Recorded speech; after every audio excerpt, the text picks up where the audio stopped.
Так, продолжаем.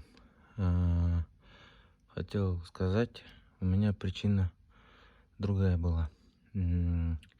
Там на Иуре, короче, есть такая крестообразная резинка внутри шлица. И с Иура выходит, в шлицу заходит. Вот у меня причина, у меня резинка нормальная, оказывается. Я посмотрел, чуть-чуть смазал. У меня именно вот, когда руль вот так играет, именно вот эта шлица вверх-вниз ходит. И вот у меня он стучал. Как я решил эту проблему? Я, короче, туда поставил вот такую резинку. Короче, камазовская,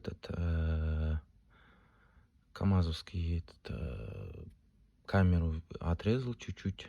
И вот, ну, камазовский чуть меньше. Я думал, с этого сделаю.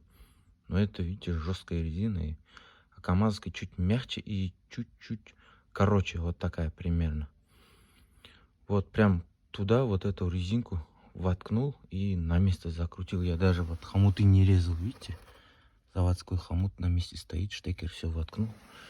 Теперь вот такого стука нету. Сейчас тишина. У меня прям, когда едешь, руль, когда с двух сторон держишь, у меня именно с этой стороны стук, как будто я чувствовал прям с этой стороны. Ну, это Иур.